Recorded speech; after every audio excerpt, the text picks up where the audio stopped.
La prima de mi ex me ofreció $1000 por 3 meses para fingir ser su prometido en la boda de su prima, pero lo que empezó como un juego terminó en un amor real que nunca esperé. Parecía fácil, cenas familiares, tomarse de la mano en público, sonreír para las fotos, pero nada de besos. Firmamos un contrato en mi laptop, romperíamos una semana después de la boda y nos repartiríamos cualquier regalo en efectivo, 60/40 a su favor. René era la chica más magnética de la oficina, la que hacía que los gerentes olvidaran que estaban casados.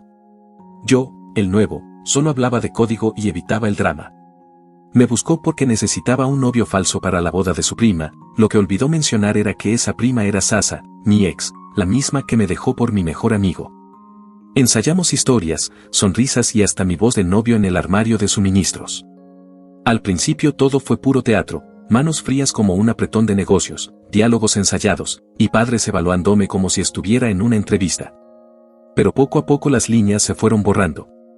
Ella me llevaba café sin pedírselo, me escribía a medianoche, me miraba distinto en las cenas familiares. Para cuando llegamos a la degustación del pastel, fingir ya era imposible. Lloró en mis brazos sin explicación, pidiéndome perdón una y otra vez. Nunca me dijo por qué, hasta que lo entendí yo mismo. La noche de la cena de ensayo entré tomado de su mano, listo para impresionar a su familia.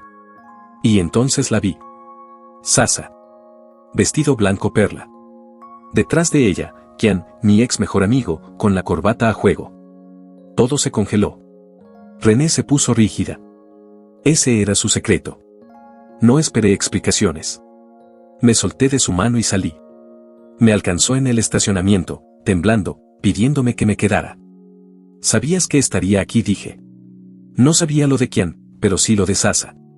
Ya no hacía falta que dijera nada más. Golpearon mi puerta a las 4 de la mañana. Abrí y ahí estaba René, temblando tanto que sus dientes castañaban y hacía calor afuera. Llevaba el mismo vestido arrugado de la cena de ensayo, el maquillaje corrido en rayas negras. Parecía que había dormido en su coche. No dijo nada, solo se desplomó en mi sofá y empezó a rebuscar en su bolso con manos temblorosas. Entre decenas de llamadas perdidas de su familia, sacó fotos viejas, 2 niñas con suéteres navideños rojos, la más alta, de sonrisa perfecta, era Sasa. Otra foto, Sasa con una corona en el baile de bienvenida, mientras René quedaba desenfocada en el fondo.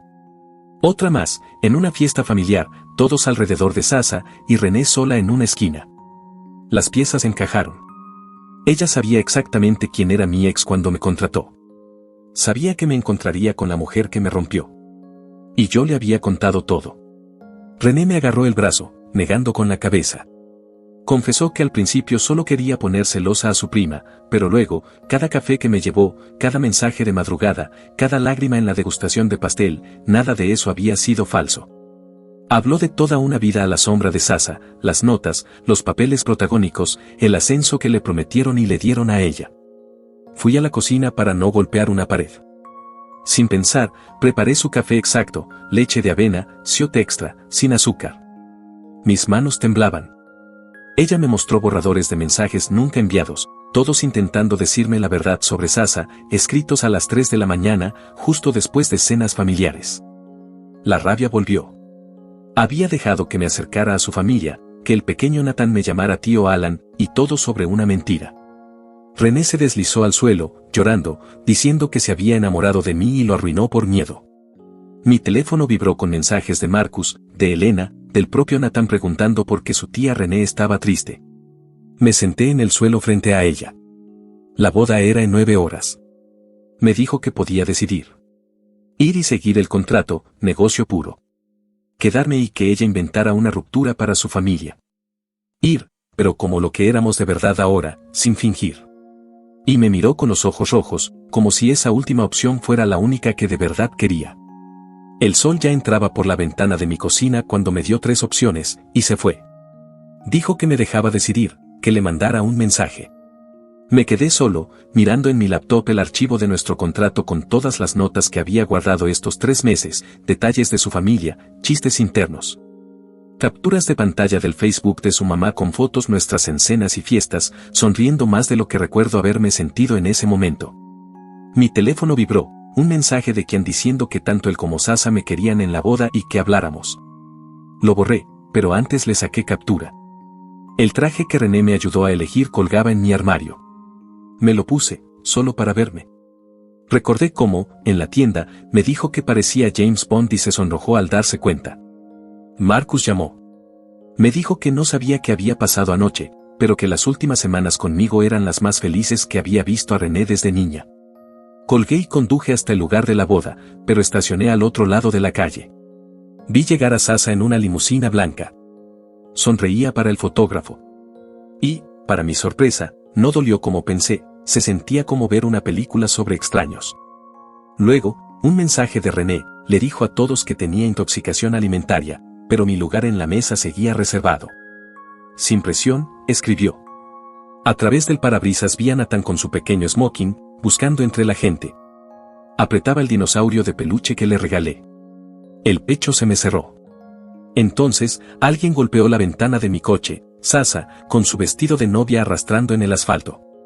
Me lanzó un discurso sobre aclarar las cosas con quien, pero nunca una disculpa real. La corté.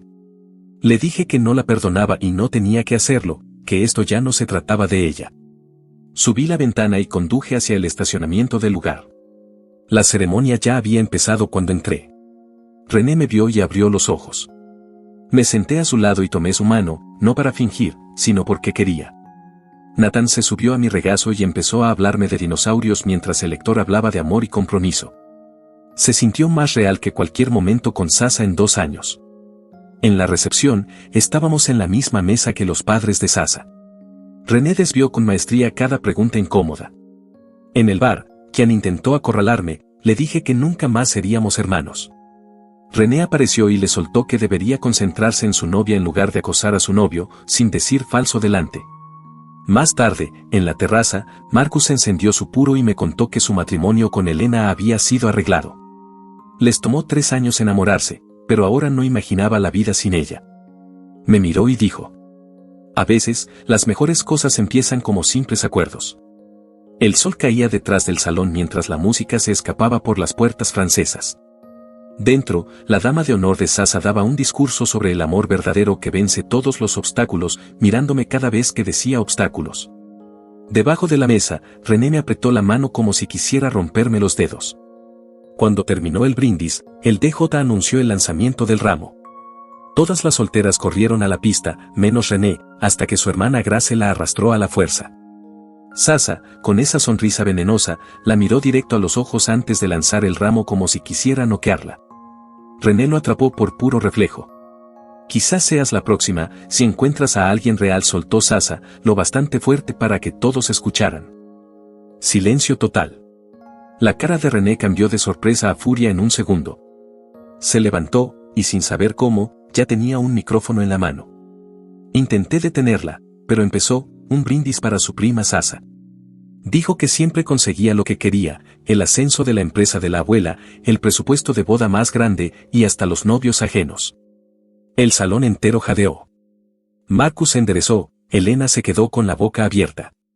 René remató diciendo que, gracias a esas decisiones, había terminado conmigo, y que, aunque empezó fingiendo, lo nuestro era más real que cualquier cosa construida sobre mentiras. Sasa se puso blanca. Yo le quité el micrófono a René y confirmé que sí, que todo empezó falso, pero que la bondad y fuerza de René me habían hecho enamorarme de verdad. Miré a Sasa y quien, les agradecí por empujarme, sin querer, hacia alguien que sí luchaba por mí. Sasa me lanzó su ramo a la cabeza, René se lo devolvió gritando que ella arruinó mi vida primero. Las dos se abalanzaron la una sobre la otra y sus padres tuvieron que separarlas. La seguridad nos echó entre gritos y celulares grabando. Fuera, sentados en el capó de mi coche, René me preguntó si aún íbamos a romper una semana después de la boda, como decía el contrato. No supe qué contestar. A la mañana siguiente, TikTok ya tenía 2 millones de vistas del desastre. Para el mediodía, 5 millones y un remix con música dramática. René perdió su trabajo. Yo tenía a mis padres, la mamá de René y hasta Marcus llamando. Nos encontramos en nuestra cafetería de siempre, la misma donde ensayábamos ser pareja falsa. Cuando el barista nos vio juntos, casi se salta el mostrador. Éramos leyendas. O al menos eso decía René, con una sonrisa que intentaba esconder el caos detrás. Me mostró su teléfono, el video de la boda había sumado otro 1 millón de vistas durante la noche. El barista se negó a dejarnos pagar el café y nos escondimos en una mesa de la esquina, revolviendo nuestras tazas en silencio. Cuando dejó de ser falso para ti, le pregunté. Ella miró su latte y dijo que fue la noche en que me vio hacer voces de dinosaurios para Nathan en su cumpleaños, sin saber que me observaba, sin nadie más para impresionar. Su teléfono vibró.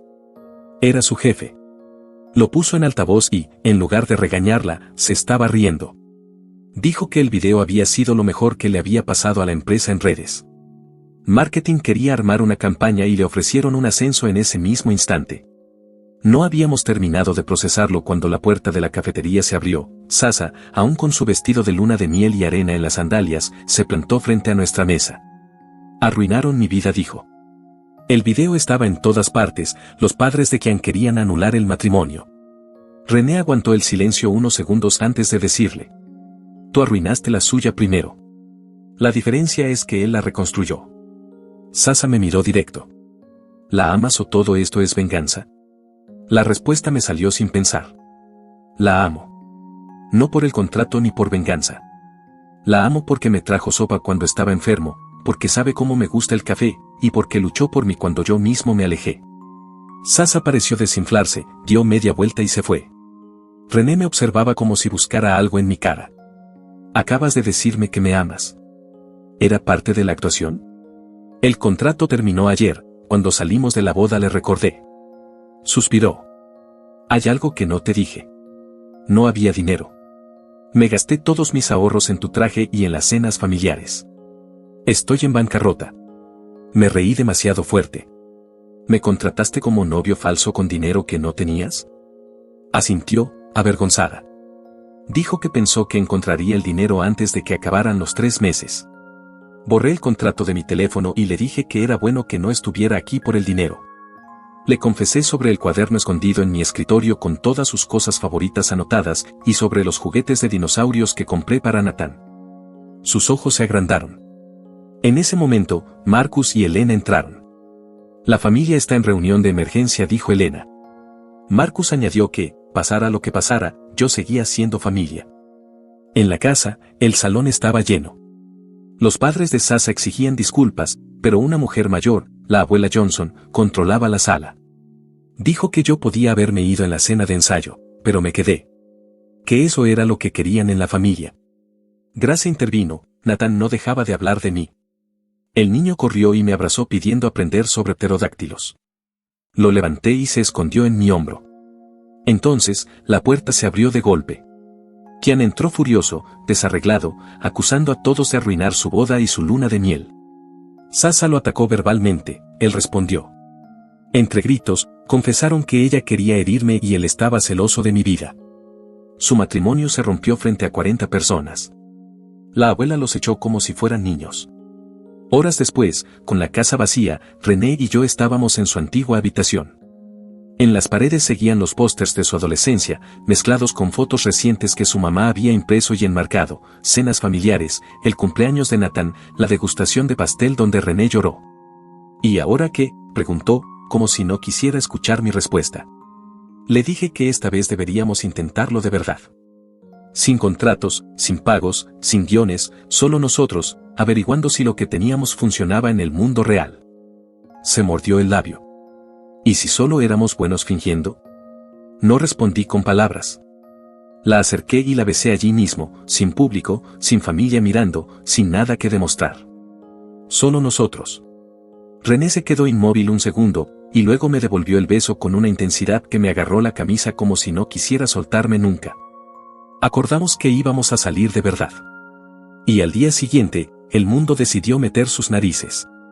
El video de la boda seguía viral, y en el trabajo mi jefe me llamó preocupado por la imagen de la empresa, hasta que entró el CEO riéndose y diciendo que era la mejor publicidad que habíamos tenido en años.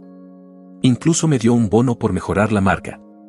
René y yo tuvimos que aprender nuevas reglas ahora que lo nuestro era real, apartamentos separados, citas sin ensayos y conversaciones sin guiones. Más difícil que fingir, porque ahora sí importaba. 3 semanas después, Sasa me escribió. Quería verme. René no estaba convencida, pero yo necesitaba cierre. En una cafetería, Sasa me entregó papeles de anulación y admitió que, incluso cuando lo nuestro era falso, Teníamos más química que ella y quien jamás tuvieron. No me pidió volver. Solo dijo que estaba equivocada y que yo era mejor con René. Fue lo más parecido a un perdón que me daría. Quien también envió un largo correo intentando justificar todo, pero no contesté. Algunos puentes no se reconstruyen. Un mes después, en el cumpleaños real de Nathan, me presentó como su tío experto en dinosaurios. René tenía los ojos brillantes viéndome hacer voces de T-Rex. Elena me dijo aparte que sabía que todo había sido falso al principio, pero que también vio el momento exacto en que se volvió real. Marcus me dio el reloj de su padre, diciendo que ya era parte de la familia. 2 meses después, tuvimos nuestra primera pelea real, sobre el dinero que René me debía pero que nunca tuvo. Terminamos lanzándonos una almohada y riendo como locos por discutir sobre un pago falso de una relación falsa, mientras vivíamos una real. René agarró un frasco vacío, escribió frasco de la verdad y decidió que cada mentira, por pequeña que fuera, costaba $5 para nuestras vacaciones.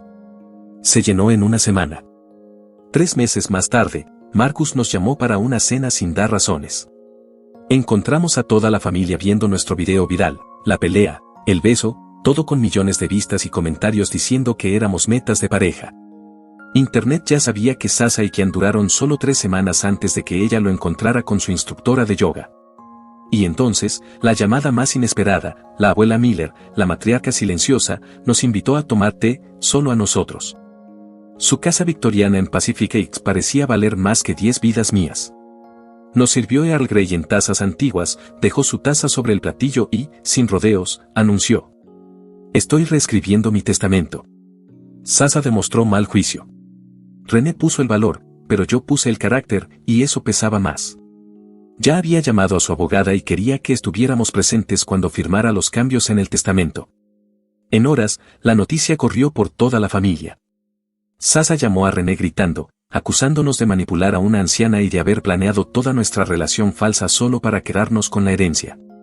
Marcus y Elena se pusieron de nuestro lado, pero Sasha convenció a su hermano y a 2 primos de que éramos unos estafadores. El grupo familiar se volvió un campo de batalla, con mensajes tan feos que Elena terminó borrándolo por completo. Sasha contrató a un abogado de la firma de su padre para impugnar el testamento, alegando influencia indebida y fraude. La carta que nos mandó estaba llena de amenazas legales por abuso de ancianos y conspiración. Me temblaron las manos al leerla. Usamos el dinero del video viral para contratar a nuestra propia abogada, Patricia, una mujer directa y afilada, que había manejado el divorcio del mejor amigo de Elena. Revisó todo, mensajes de texto, el contrato original que tonto de mí había guardado en mi laptop y la línea de tiempo completa de nuestra relación. Cuando terminó, sonrió. La ironía, dijo, es que su contrato falso en realidad es una gran prueba de que todo empezó antes de cualquier cambio en el testamento. Las deposiciones fueron brutales, 6 horas de preguntas sobre cada detalle. ¿Cuándo dejó de ser actuación y se volvió real? ¿Qué era fingido y qué no? René lloró 2 veces. Yo vomité en el baño durante un receso.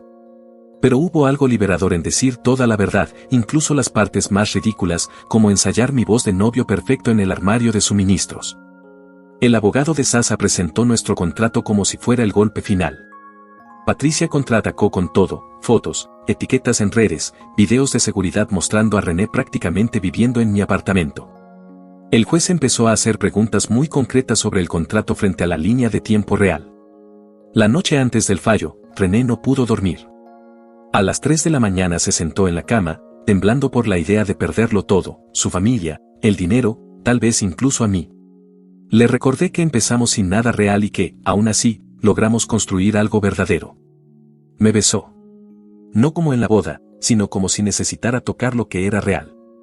2 semanas después, estábamos en el tribunal, con las manos entrelazadas hasta que los dedos se nos entumecieron. La jueza falló a nuestro favor, declarando que los cambios se hicieron por un adulto competente y sin coacción. Y luego soltó algo que hizo que Sasha saliera enfurecida. Lo que empezó como engaño se convirtió en afecto genuino, dijo, y eso es más de lo que puedo decir de muchas relaciones que comienzan honestamente. Sasha se quedó quieta, pero su rostro se quebró. No eran lágrimas de rabia, sino de puro agotamiento. La abuela Miller se acercó, le puso una mano en el brazo y le dio un pañuelo. Le dijo algo en voz baja, y después de un minuto Sasha asintió y firmó unos papeles. Más tarde supe que la abuela le ofreció una parte más pequeña de la herencia a cambio de ir a terapia. Y aceptó. 2 días después, quien me envió un mensaje proponiendo que tomáramos una cerveza y pasáramos página. Lo miré 10 segundos, y lo borré. Bloqueé su número. René lo vio y me apretó la mano. No dijo nada. Algunas cosas se perdonan, otras se dejan atrás. 3 semanas más tarde, René me llevó a la misma cafetería donde firmamos nuestro contrato falso. El barista todavía nos recordaba y bromeó con enmarcarlo. Pero René sacó un cuaderno y empezó a escribir algo nuevo, promesas reales, sin pagos ni cláusulas. Ella escribió que me diría cuando tuviera miedo. Yo escribí que me quedaría incluso cuando las cosas se complicaran. Lo firmamos. No tenía valor legal, pero sí emocional. Lo guardó en su bolso, donde se quedó 6 meses. Y entonces, 6 meses después del desastre de boda, René llegó a casa con esa mezcla de nervios y emoción. Su empresa le ofrecía dirigir la oficina de Seattle, casi el doble de sueldo, pero significaba dejar San Francisco. Me explicó todo, incluso qué entendería si no quería mudarme. La dejé terminar antes de abrir mi laptop y mostrarle un correo que había recibido una semana antes. Una empresa de Seattle me ofrecía un puesto de desarrollador senior, con mejor sueldo y trabajo remoto para cuando visitáramos a su familia.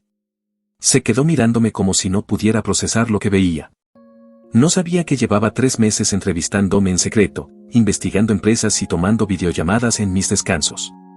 Le conté que había practicado llamarla cariño escondido en un armario de suministros, que aprendí de memoria la lista de fútbol de su papá, que inventé todo un rancho en Canadá, y que, comparado con eso, mudarnos a Seattle era pan comido. Me tacleó en el sofá y nos quedamos 1 hora abrazados, sin decir nada. El domingo, se lo contamos a su familia en la cena. Nathan rompió a llorar hasta que prometimos que podría visitarnos. Marcus sacó el teléfono para investigar equipos y planear a qué juegos volaría. Elena solo asintió, como si hubiera sabido desde el principio que esto pasaría, y empezó a hacer listas de muebles. Gracia ofreció ayudarnos a empacar. 2 meses después, estábamos entre cajas y cinta adhesiva. René encontró la carpeta con todo nuestro pasado falso, guiones de ensayo, textos impresos, fotos escenificadas y el contrato original con sus cláusulas absurdas. ¿La guardamos o la tiramos?, preguntó. Tomé un marcador y escribí en la portada, historia de origen. Lo metimos junto a álbumes y papeles importantes. Aunque empezó como mentira, fue la base de algo real. Andamios falsos que sostuvieron un amor verdadero. El viaje a Seattle fueron 12 horas directas, mi coche y su SUV llenos de todo lo que importaba. Jugamos a los mismos juegos de carretera que antes inventábamos para impresionar a su familia, solo que esta vez la risa salía sola. En Oregón, paró en un área de descanso y pensé que algo iba mal. Me miró fija y dijo: «Te amo». Sin público, sin actuar. La besé ahí mismo, junto a las máquinas expendedoras, mientras los camioneros pasaban. Nuestro primer beso que fue solo nuestro. Llegamos al atardecer, con el sol pintando de oro Puget Sound. Nuestro edificio estaba entre una cafetería y una librería, pequeño, pero perfecto para empezar juntos. Lo primero que desempacamos fue la colección de dinosaurios de Nathan. Tenía prometido su propio estante.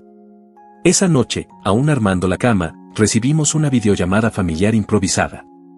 Elena dijo: «La distancia no cambia a la familia». Marcus brindó con una cerveza y la abuela Smith, mirándome a cámara, dijo: «Llegaste como un extraño y te quedas como familia». 3 días después, llegó un paquete sin remitente. Reconocí la letra de Sasa. Decía que había empezado terapia, que estaba aprendiendo a buscar su propia felicidad y que, en la boda, habíamos sido la llamada de atención que necesitaba. Dentro había un marco doble, un espacio para una foto y otro para un documento. Pusimos nuestra foto favorita del cumpleaños de Nathan junto a nuestro contrato falso. La historia entera en 2 pedazos de papel. En Seattle, nuestras rutinas no necesitaban guión: café los sábados, caminatas por Discovery Park los domingos, videollamadas de miércoles con Nathan. Todo fácil, todo natural. 6 meses después del desastre de boda, paseábamos por Pike Place Market un martes cualquiera. René se detuvo en seco, se giró y dijo: «Casémonos». Antes de que pudiera reaccionar, sacó el anillo que había llevado 3 semanas en el bolso. Yo estaba pensando lo mismo, dije. Lloró y rió al mismo tiempo. Me dijo que si mientras los vendedores de pescado vitoreaban, los turistas sacaban fotos y el caos nos envolvía. Desordenado, público, pero completamente nuestro.